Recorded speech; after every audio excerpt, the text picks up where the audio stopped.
নবম pay scale বাস্তবায়ন নিয়ে ফের বৈঠকে বসতে যাচ্ছে সচিব কমিটি। এই বৈঠকে তিনটি বিষয়ে চূড়ান্ত সিদ্ধান্ত আসতে পারে। ইতিমধ্যে আমরা বিভিন্ন মিডিয়াতে যেটা শুনতে পাচ্ছি, অসমর্থিত সূত্রে বা ভেরিফাই করা হয়নি এরকম সূত্রে যে নবম পে স্কেলের খসড়া প্রস্তুত হয়ে গিয়েছে।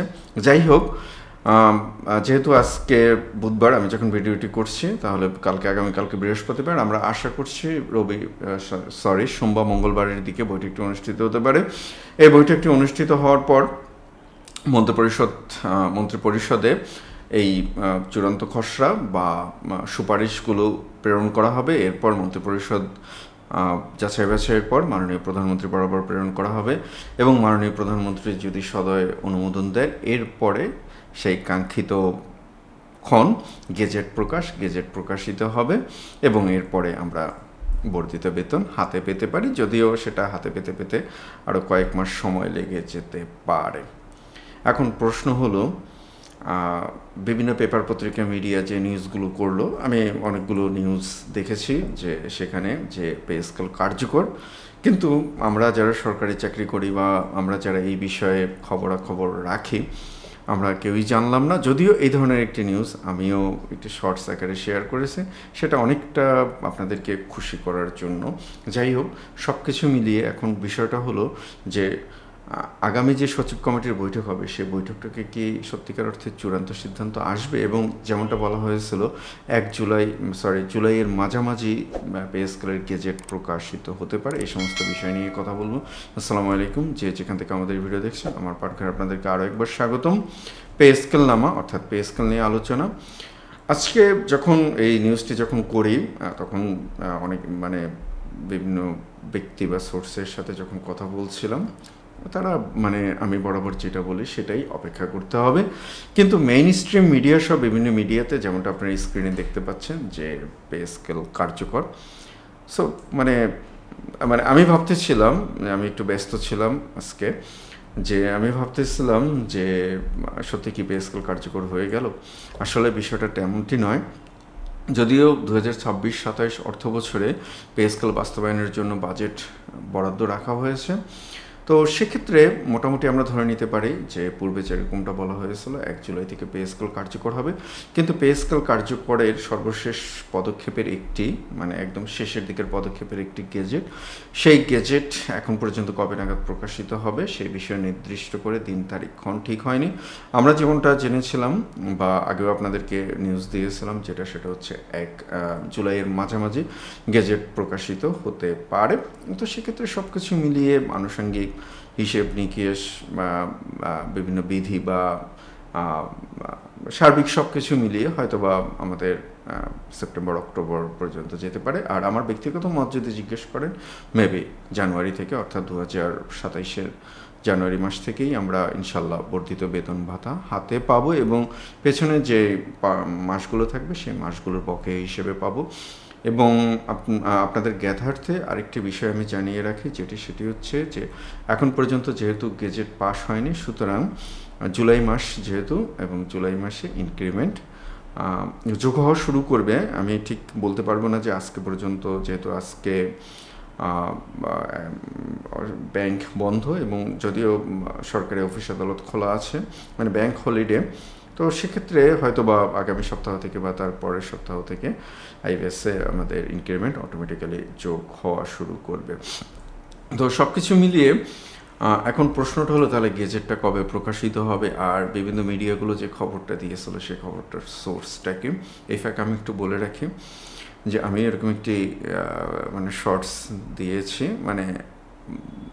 তো সেটা হচ্ছে যে নিতান্ত একটু আপনাদের সাথে সবসময় তো একটু নেগেটিভ কথা বলি, অনেকেই আপনারা আমার উপর ক্ষিপ্ত যে আমি সবসময় মনে হয় যে পে স্কেলের বিরোধিতা করি, কিন্তু বাস্তবতা হলো একদম শুরু থেকে আপনাদের সাথে নিয়ে আমরা যে কথাগুলো বলেছি, আজকে এখন পর্যন্ত 2-1টা ভুল ভ্রান্তি ব্যতীত সেই কথাগুলো ঠিক আছে। যদিও ব্যক্তিগতভাবে আমি চাই নাই যে এই কথাগুলো ঠিক হোক, আমি চেয়েছি যে পে স্কেল আরও আগে আসুক। কিন্তু আমি শুরুর দিকের ভিডিওতে একটা কথা বলতাম, পে স্কেল খুব বড় একটি বিষয়।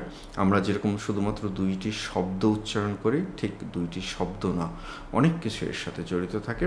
তো এর পাশাপাশি আরও কিছু নিউজ বা আরও কিছু তথ্য আছে, আমরা সেই তথ্যগুলো একটু দেখার চেষ্টা করব। নবম আচ্ছা, নবম জাতীয় পে স্কেল সংক্রান্ত মূল তথ্য। কার্যকরের তারিখ: নবম জাতীয় পে স্কেল 1 জুলাই 2026 থেকে আনুষ্ঠানিকভাবে কার্যকর হয়েছে। আমি আপনাদের ভালো লাগার জন্য এই বিষয়টা বলে দিলাম, তবে সত্যি কথা হচ্ছে যে এখন পর্যন্ত গেজেট প্রকাশিত হয়নি। বাজেট বরাদ্দ রাখা হয়েছে, সেটা তো গত অন্তর্বর্তী সরকারও রেখেছিল। যতক্ষণ পর্যন্ত না চূড়ান্তভাবে গেজেট প্রকাশে মাননীয় প্রধানমন্ত্রী সম্মতি দিচ্ছেন এবং গেজেট প্রকাশিত না হচ্ছে, ততক্ষণ পর্যন্ত বলা যাবে না যে আনুষ্ঠানিকভাবে পে স্কেল কার্যকর হয়েছে। 2 ধাপ, এটা নিয়ে আমরা আগেও কথা বলেছি।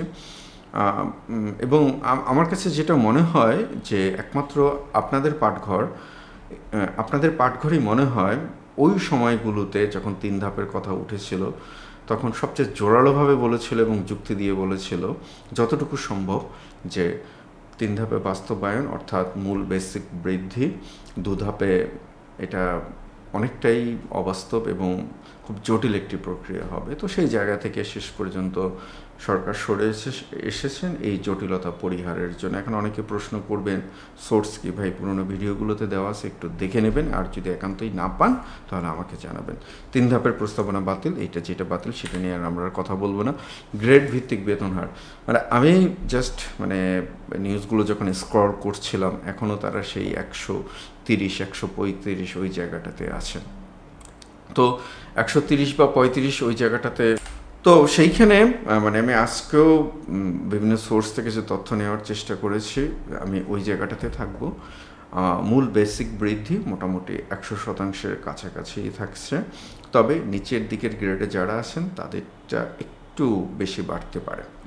এবং এইখানে আমি আরেকটুকু কথা আপনাদেরকে বলে দেব, সেটা হচ্ছে যে যেহেতু আমরা স্পেশাল যে ভাতাটা পেতাম আমরা, সেই ভাতাটা যেহেতু বাতিল করা হবে, সুতরাং সরকার বেতন এতটুকু পরিমাণে বৃদ্ধি করতে পারে যাতে বিশেষ প্রণোদনা ভাতা ওইটা বাতিল হলেও বেতনের বৃদ্ধি যেন মোটামুটি 100% থাকে। আর সেটা যদি না হয়, তাহলে নিচের দিকের গ্রেডের যারা আছেন তারা তো এখন 15% বিশেষ প্রণোদনা পাচ্ছেন, সেই প্রণোদনা যদি বাতিল হয়, এবং এটা বাতিল হবে, নীতিগত সিদ্ধান্ত নেওয়া হয়েছে, তাহলে সেক্ষেত্রে 85% বেতন বৃদ্ধি হবে। আর উপরের দিকে গ্রেডে যারা আছেন তারা তো এখন 10% বিশেষ প্রণোদনা পান, তাদের জন্য 90% হবে। তবে মোটামুটি আপনারা ধরে নিতে পারেন যে বেতন বৃদ্ধির হার 100%, অর্থাৎ প্রায় দ্বিগুণ হচ্ছে, একটু কম বেশি হতে পারে, এবং নিচের দিকের গ্রেডের বেতন একটু বেশি পরিমাণে, একটু শতাংশ হিসেবে একটু বেশি পরিমাণে বৃদ্ধি পাবে। বাজেট বরাদ্দ এবং সুবিধাভোগী, এটা নিয়ে আমরা আগে কথা বলেছি। তো এইখানে এমপিএভুক্ত শিক্ষকরা যারা আছেন, আমি প্রিভিয়াস কমেন্টে দেখেছি যে আপনারা অনেকেই কমেন্ট করেছেন এই বিষয়টাতে একটু আপনাদের কাছে একটু দ্বিধাদ্বন্দ্ব আছে, সেটা হচ্ছে যে দেখুন, পে স্কেল সেটা হচ্ছে সরকারি কর্মচারীদের জন্য, অর্থাৎ যখন গেজেট জারি হবে এবং যে তারিখ থেকে পে স্কেল কার্যকর হবে আনুষ্ঠানিকভাবে, সেই তারিখ থেকে সরকারি কর্মচারীরা, অর্থাৎ 3টি পে স্কেলের অন্তর্ভুক্ত যারা আছেন তারা পাবেন। এর বাইরে স্বায়ত্তশাসিত প্রতিষ্ঠান এবং অন্যান্য যে বিশেষ যে প্রতিষ্ঠানগুলো আছে, যেহেতু তারা একটু বিধিতে বেতন পান, তাদের বিধিটা সংশোধন হলে, এটা যদি ওই গেজেট প্রকাশের সাথে সাথেই যদি হয়ে যায় বিধিটা সংশোধন, তাহলে তো তারা একসাথে পেয়ে গেলেন, তা না হলে হয়তোবা একটু অল্প একটু সময় লাগতে পারে। আর এমপিওভুক্ত শিক্ষক কর্মচারীরা তারা বর্তমান বিদ্যমান পে স্কেল অনুসারে বেতন পান, সেহেতু যদি পে স্কেল পরিবর্তন হয় তাহলে তাদের বেতনও ওভাবেই পরিবর্তন হবে, তবে সেটা আনুষ্ঠানিকভাবে হাতে আসতে আসতে একটু সময় লাগতে পারে। এখন বিষয়টা হলো যে পেছনের যে বকেয়াটা, সেটা কি তারা এরিয়ার হিসেবে পাবেন কি না। আমরা যতটুকু কথাবার্তা শুনছি সেখানে এরিয়ার হিসেবে পাওয়ার মতো কথাটাই আমরা শুনছি, দেখা যাক। আমি আশাবাদী, ব্যক্তিগতভাবে যদি আমাকে প্রশ্ন করেন, আমি খুব আশাবাদী যে আপনারা পূর্ণ সুযোগ সুবিধাই পাবেন। আর পেনশনভোগীরা যে প্রশ্নটা করেন, সেই পেনশনভোগীদের জন্য এখন পর্যন্ত নির্দিষ্ট করে কিছু জানা যায়নি, তবে আপনাদের বেতনও প্রায় ওই শতাংশ, অর্থাৎ প্রায় দ্বিগুণ হারে, অর্থাৎ যে পেনশনটি আপনারা পান দ্বিগুণ হারে বৃদ্ধি পেতে পারে। আমরা পরের পেজে চলে যাই। গেজেট প্রকাশ এবং বর্ধিত বেতন পাওয়ার সময়সীমা, এগুলো নিয়ে আমরা কথা বলেছি। বিভিন্ন ভাতার পুনর্বিন্যাস, এটি নিয়ে কথা বলেছি। বিশেষজ্ঞ এবং অর্থনীতিবিদদের মতামত, আমরা এটা নিয়েও কথা বলেছি। তো সব কিছু মিলিয়ে আমরা আশাবাদী, অনেকটাই আশাবাদী, ইনশাল্লাহ ভালো কিছু হবে, তবে একটু সময় লাগবে। তো পে স্কেল পেতে সময় একটু লাগুক, কিন্তু আমার পাঠঘর মানে আপনাদের পাঠঘরকে সাবস্ক্রাইব করতে সময় একদমই নেবেন না। যারা এখন পর্যন্ত সাবস্ক্রাইব করেননি, আমার পাঠঘরকে সাবস্ক্রাইব করে ফেলুন। আমার পাঠঘর বলতে আপনাদেরই পাঠঘর। পে স্কেল নিয়ে বাংলাদেশে আমরা আমাদের জায়গা থেকে, আমাদের আস্থা এবং বিশ্বাসের জায়গা থেকে এটুকু বলতে পারি যে আমরা সবসময় সঠিক খবর দেওয়ার চেষ্টা করেছি। যদি কোথাও কখনো ভুল ত্রুটি হয়ে থাকে, সেটা সীমাবদ্ধতা আমাদের, সেটার জন্য ক্ষমা চেয়ে নিচ্ছি। তো এখন আমরা একটু দেখব যে মূলত কী কারণে এই গেজেট প্রকাশের একটু বিলম্ব হচ্ছে। এই বিলম্বটা হচ্ছে মূলত দেখুন, যেহেতু 11 বছর পরে একটি নতুন পে স্কেল আসবে, তো সাধারণত এইখানে অনেকগুলো বিষয় আছে।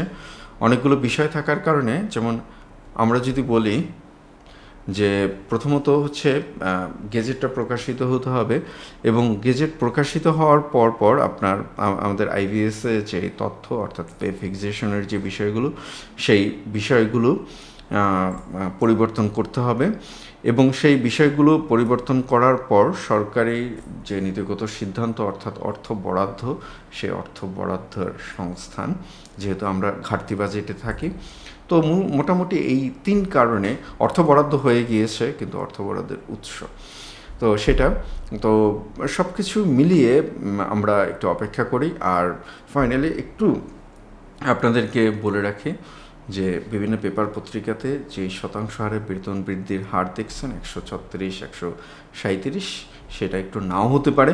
মোটামুটি একটু মানসিকভাবে প্রস্তুতি নিন যে মোটামুটি 100% হারে বৃদ্ধি পাবে, অর্থাৎ দ্বিগুণ হবে।